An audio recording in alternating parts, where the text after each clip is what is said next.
Hello friends, मैं हूं अग्रवाल हरीश। कक्षा 12 कॉमर्स, विषय वाणिज्य व्यवस्था और संचालन, विषय कोड 046, चैप्टर 1 संचालन का स्वरूप और महत्व।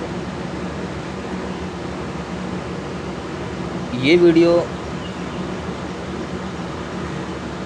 विद्यार्थी टेक्नोलॉजी के माध्यम से कुछ नया सीखे इसलिए तैयार किया गया है। विद्यार्थी मित्रों, यह चैप्टर 10 नंबर का बोर्ड में आता है। 1 नंबर का एक प्रश्न, 1 नंबर का एक और प्रश्न सेक्शन बी में आता है, 2 नंबर का एक प्रश्न और 3 नंबर के 2 प्रश्न। ऐसे कुल 10 मार्क के प्रश्न इस चैप्टर में से आता है। बात करते हैं संचालन की, कि संचालन किसे कहते हैं। जैसे कि आप देख रहे हैं वीडियो में, ऊपरी व्याख्या जो है दिखाई दे रही है। संचालन अर्थात अन्य व्यक्तियों से काम लेने की कला।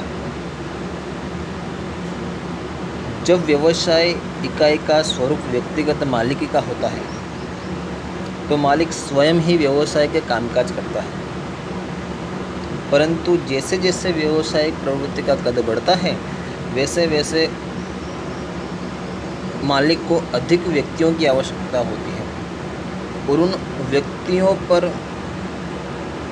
अंकुश लाने के लिए व्यक्ति इकाई के मालिक को संचालन करना पड़ता है। इसीलिए यहाँ पर हमें दूसरी व्याख्या नीचे दी गई है कि कम से कम समय में और खर्च में उपलब्ध जो साधन और सुविधा है उसका श्रेष्ठ उपयोग करके इकाई के निर्धारित लक्ष्य को प्राप्त करने का कार्य अर्थात संचालन।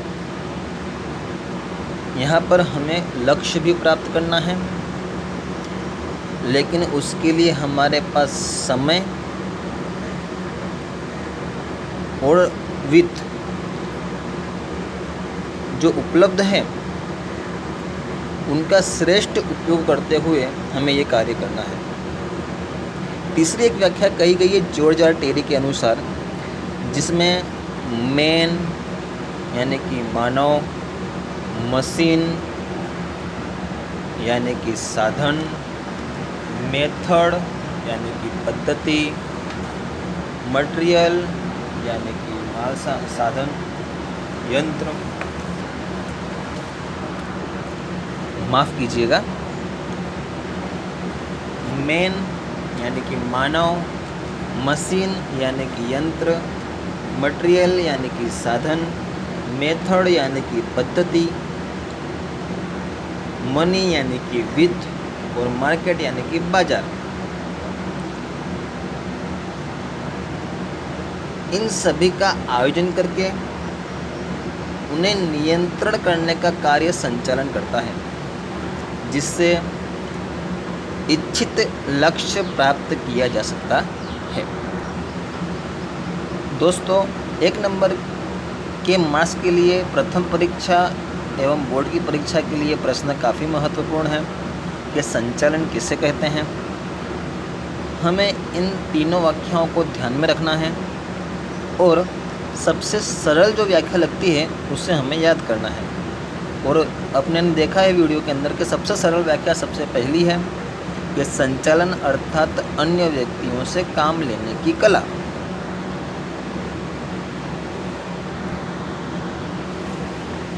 दोस्तों, अब हम बात करते हैं संचालन के स्वरूप या लक्षणों की। संचालन के कुल 7 लक्षण हैं, जिसमें सबसे पहला है कि संचालन एक सर्वव्यापी प्रवृत्ति है, अर्थात संचालन हमें मात्र व्यवसाय के क्षेत्र में नहीं परंतु सामाजिक, धार्मिक, कृषि, सेना, शिक्षण आदि क्षेत्र में संचालन की प्रवृत्ति देखने को मिलती है। संचालन प्रत्येक क्षेत्र की सभी इकाइयों में और इकाई के सभी विभागों में दिखाई देता है। इसलिए संचालन जो है सर्वव्यापी प्रवृत्ति कही जाती है। दोस्तों हमारा दूसरा लक्षण है कि संचालन एक उद्देश्य लक्ष्य प्रवृत्ति है। संचालन अर्थात एक साधन नहीं है परंतु साध्य है। संचालन का उद्देश्य कम से कम समय में और खर्च में हमने जो उद्देश्य निश्चित किए हैं उन्हें प्राप्त किया जाता है, जिसके लिए प्रत्येक इकाई की स्थापना होती है। यह उद्देश्य कुशल रूप से और मित व्यय पूर्वक करने के लिए संचालन आवश्यक होता है। इसीलिए संचालन उद्देश्य लक्ष्य प्रवृत्ति कही जाती। दोस्तों हमारा तीसरा लक्षण है सामूहिक प्रवृत्ति। संचालन को सामूहिक प्रवृत्ति भी कहते हैं, क्योंकि अपने ने व्याख्या में ही देखा है कि संचालन अर्थात अन्य व्यक्तियों से कार्य लेने की कला। यदि एक ही व्यक्ति होगा तो उस पर संचालन की कोई आवश्यकता नहीं होती। इसीलिए जब दो या उससे अधिक व्यक्तियों का समूह होता है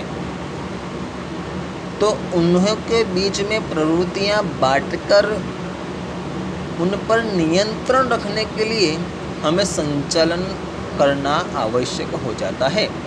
इसीलिए संचालन को सामूहिक प्रवृत्ति कहते हैं। हमारा चौथा पॉइंट है निरंतर प्रवृत्ति। कि संचालन निरंतर प्रवृत्ति है, क्योंकि एक बार कार्य प्रारंभ करने के पश्चात उसे रोका नहीं जा सकता। संचालन उद्देश्य लक्ष्य होता है और जब तक उद्देश्य प्राप्त न हो तब तक प्रक्रिया बंद नहीं होती।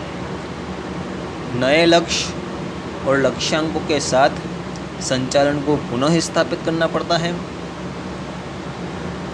वैसे संचालन में लक्ष्य निर्धारण, लक्ष्य प्राप्ति और पुनः लक्ष्य निर्धारण का चक्र निरंतर गतिमान रहता है। दोस्तों संचालन को मानवीय प्रवृत्ति भी कहते हैं, क्योंकि संचालन सर्वव्यापी होते हुए भी मानव जाति से संबंधित प्रवृत्ति तक ही सीमित है। संचालन में मानव तत्व का महत्वपूर्ण स्थान है। मानव के बिना उत्पादन के अन्य साधन निरर्थक सिद्ध होते हैं। संचालन मानव के लिए होता है, मानव के द्वारा होता है। संचालन में मानव केंद्र स्थान पर होता है, इसीलिए संचालन को मानवीय प्रवृत्ति कहते हैं। हमारा छठा मुद्दा है निर्णय प्रक्रिया। कि संचालन निर्णय प्रक्रिया भी है, क्योंकि निर्णय प्रक्रिया संचालन का ही एक कार्य माना जाता है। क्योंकि संचालन कर रहे संचालकों को निरंतर कार्य के निर्णय लेने पड़ते हैं और निर्णय लिए बिना कोई भी कार्य सिद्ध नहीं होता। निर्णय लेने के पश्चात संचालन को उसके पालन से संबंधित कार्यवाही भी करनी पड़ती है। इसीलिए संचालन को एक निर्णय प्रक्रिया के रूप में माना जाता है। फिर अपना लास्ट मुद्दा है दोस्तों, संचालन विज्ञान, कला और व्यवसाय भी है।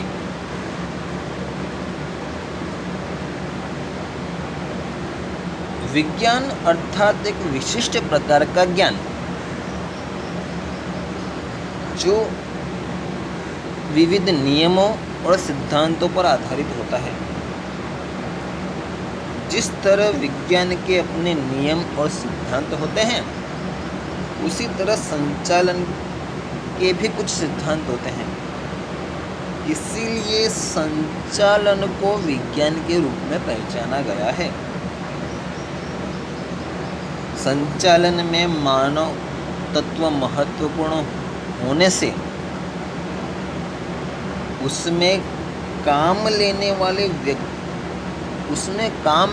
वाले व्यक्तिगत योग्यता, बुद्धि, चतुराई, सूझबूझ आदि का होना आवश्यक होता है, जिसे काम लेने की कला कहते हैं।